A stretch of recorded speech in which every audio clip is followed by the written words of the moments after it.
ఓం శ్రీ మాత్రే నమః. ఓం శ్రీ గురుభ్యో నమః. ఓం శ్రీకృష్ణాయ నమః. అందరికీ నమస్కారం అండి.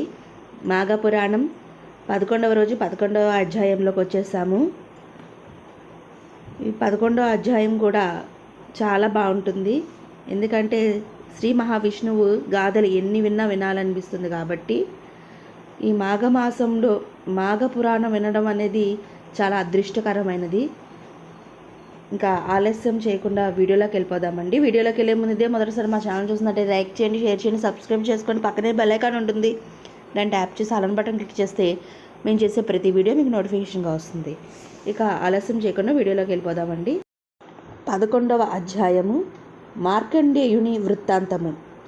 వశిష్ఠుడు వారు దిలీపునకు మృగశృంగుని వివాహము, మృకుండుడి జననము, కాశీ విశ్వనాథుని దర్శనము, విశ్వనాథుని వరము వల్ల మార్కండేయుడు బయటపడటం మొదలగు వృత్తాంతములన్నీ వివరించి, మహారాజా, ఇక మార్కండేయుని గురించి వివరింతును, శ్రద్ధగా ఆలకింపుము అని వశిష్ఠుల వారు ఈ విధంగా చెప్పుకుంటుంది. మార్కండేయుని ఆయువు 16 సంవత్సరాలు మాత్రమే ఉంటుంది. సంవత్సరాలు గడుస్తున్న కొద్దీ తల్లిదండ్రులకు దిగులు ఎక్కువగా ఉండును. 5 ఏళ్ళు నిండగానే కుమారునికి ఉపనయనమైనది. వైదిక కర్మలను పూర్తి చేసిరి. 6వ ఏడు దాటగానే మార్కండేయుని చదివించుట ప్రారంభించిరి. అతడు తన తండ్రి వలనే అచరాకాలంలోనే సకల శాస్త్రములు, వేద పురాణ ఇతిహాసములు, సంస్కృతులు పఠించి గుణవంతుడుగా ప్రశంసలు నొందెను. కుమార, నీవు పసితనమందే సకల శాస్త్రములు అభ్యసించి నీ బుద్ధి కుశలతచే అందరి మన్ననలు పొందుచున్నావు. అందులకు మేమెంతో ఆనందించుచున్నాము. అయినను గురువుల ఎడల, పెద్దల ఎడల, బ్రాహ్మణుల ఎడల మరింత భక్తిభావంతో మెలగును అని వారు ఆశీస్సులు నీకు మంగళమగును గాన నీవిట్లు చేయినచో నీ ఆయుర్దాయము వృద్ధి అగును అని చెప్పిరి.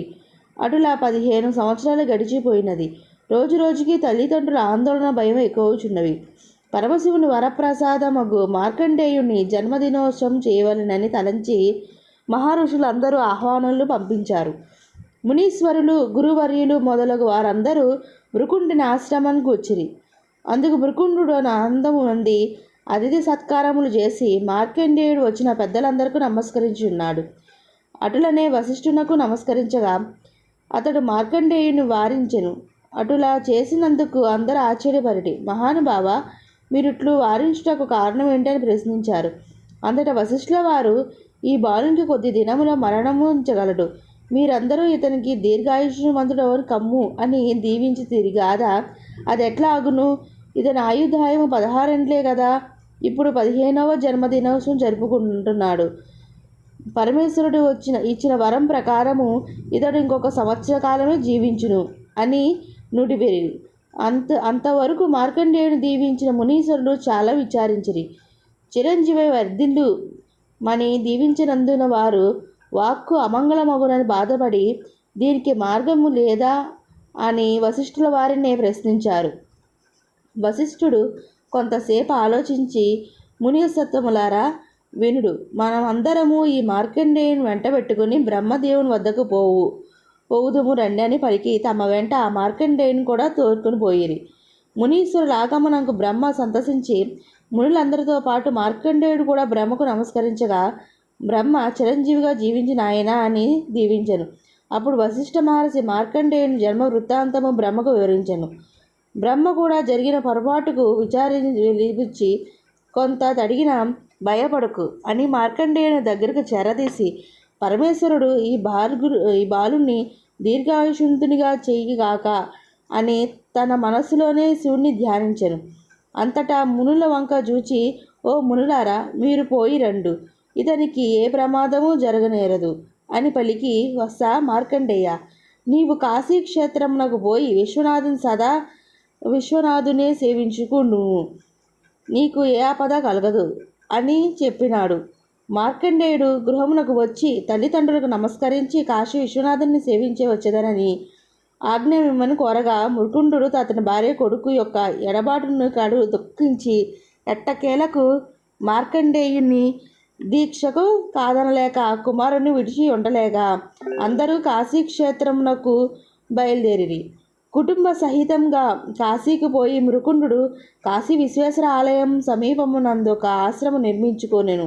మార్కండేయుడు సదా శివధ్యాన పరులై రాత్రింబవులు శివలింగమున కడనే ఉండును.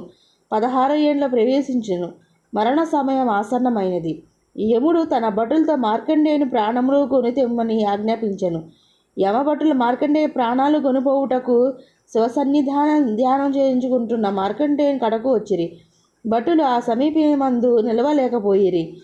కాలపాసము విసిరినట్టుకు చేతులు ఎత్తలేకపోయిరి. మార్కండేయుని చుట్టూ మహా తేజస్సు ఆవరించినది. ఆ తేజస్సుకు యమభటులపై అగ్నికణం వలె బాధించెను. ఆ బాధ కోరుకోలేక భటులు పోయి జరిగిన వృత్తాంతము యమునకు వివరించారు. యముడు ఆశ్చర్యపడి తానే స్వయంగా మార్కండేయునిపై కాలపాసం విసిరాడు. మార్కండేయుడు కనులు తెరిచి చూసేసరికి యముడు తన ప్రాణము తీసుకుపోవు సిద్ధంగా నుండగా మార్కండేయుడు భయపడి శివలింగమును కౌగిలించుకుని ధ్యానమించుసరికి కైలాసవాసుడు అగు పార్వతీపతి తన భక్తుని ఆక్రందను వినిపించేసరికి మహారౌద్రకారంతో శివలింగం చీల్చుకొని వచ్చి త్రిశూలంతో యముని సంహరించి మార్కండేయుని రక్షించినాడు. యముడు చనిపోవుటకు అష్టదిక్పాలకులు బ్రహ్మాది దేవతలు వచ్చి శివుని అనేక విధాల ప్రార్థించిరి. జటాధారి కోపము చల్లారి మహేష యముడు తన కర్తవ్యాన్ని నెరవేర్చినాడు. తన వరప్రసాదమగు మార్కండేయునికి 16 ఏళ్ళు మాత్రమే ఆయురిచ్చి కదా. అతని ఆయువు నిండి వెనుకనే యముడు ప్రాణాలు తీయుటకు వచ్చెను. మార్కండేయుని చిరంజీవిగా చేసిరి. అందులకు మేము ఎంతో ఆనందించుతున్నాము. కానీ ధర్మపాలన నిమిత్తమగు యముడు లేకుట లోటు కదా. కానీ మరలా యముని బ్రతికించమని ఇంద్రుడు వేడుకొనెను.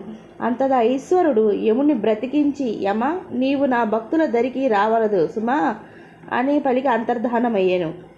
పరమశివుని దయ వల్ల తన కుమారుడు దీర్ఘాయుష్మంతుడు అయినందుకు మురుకుండు మిక్కిలి సంతోషించి తాను చేసిన మాఘమాస ఫలమే తన కుమారుని కాపాడిందని మాఘమాస ప్రభావం లోకులందరికీ చెప్పాను. ఇట్లు మాఘపురాణం 11వ అధ్యాయం సంపూర్ణం. ఓం శ్రీ కృష్ణాయ నమః.